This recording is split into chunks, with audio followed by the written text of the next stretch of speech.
In a small village nestled at the edge of a vast forest, there lived a young woman named Asha. From an early age, she dreamed of climbing the Mountain of Mirrors, a towering peak named for its glistening, reflective cliffs. Legends said that those who reached the summit would find a crystal pool that revealed their true potential. But the climb was perilous, and many had failed. Asha was no stranger to challenges.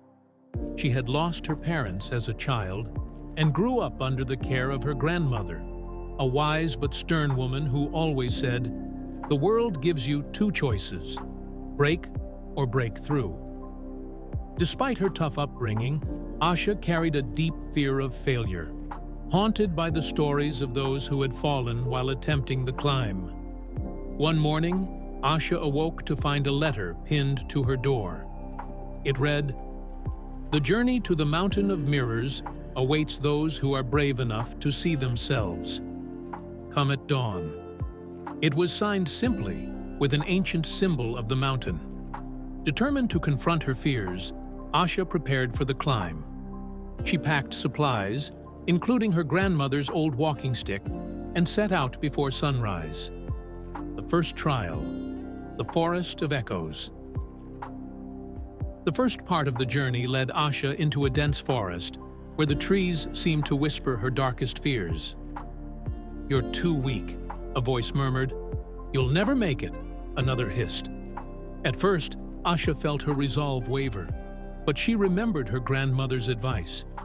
Fear is loudest when you're closest to courage. Clutching the walking stick, she pressed on, drowning out the whispers with her own voice. "I am stronger than my fears." The second trial, the River of Doubt.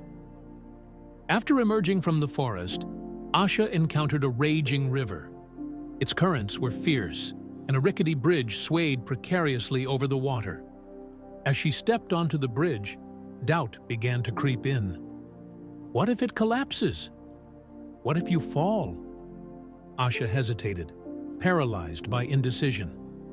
Just then, she noticed the reflection of the sky in the water below. She realized that the river wasn't trying to stop her. It was mirroring her inner turmoil. She took a deep breath, focused on the end of the bridge, and moved forward. Step by step, she silenced her doubts, crossing safely to the other side. The final trial, the Cliff of Reflection. At last, Asha reached the foot of the mountain. The final ascent was steep, with jagged rocks and slippery slopes. As she climbed, the mirrored surface of the cliffs began to reflect her image back at her, tired, bruised, and covered in dust. But as she looked closer, she saw more than her physical form. She saw the determination in her eyes, the strength in her hands, and the fire in her heart. With renewed energy, Asha pushed through the final stretch, her muscles aching, but her spirit unyielding. She reached the summit, just as the sun began to rise, the pool of potential. At the peak, Asha found the crystal pool. Its surface shimmered like liquid light. Kneeling beside it, she gazed into the water and saw a vision of herself, not as she was, but as she could be, confident, fearless, and capable of great things. Tears filled her eyes, not from sadness, but from the realization that every trial she had faced was a step toward becoming that person. Asha returned to the village, a changed woman. The Mountain of Mirrors had not given her anything new. It had simply revealed the strength that was within her all along.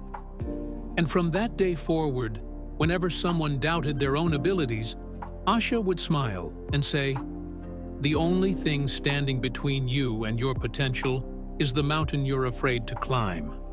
Start climbing."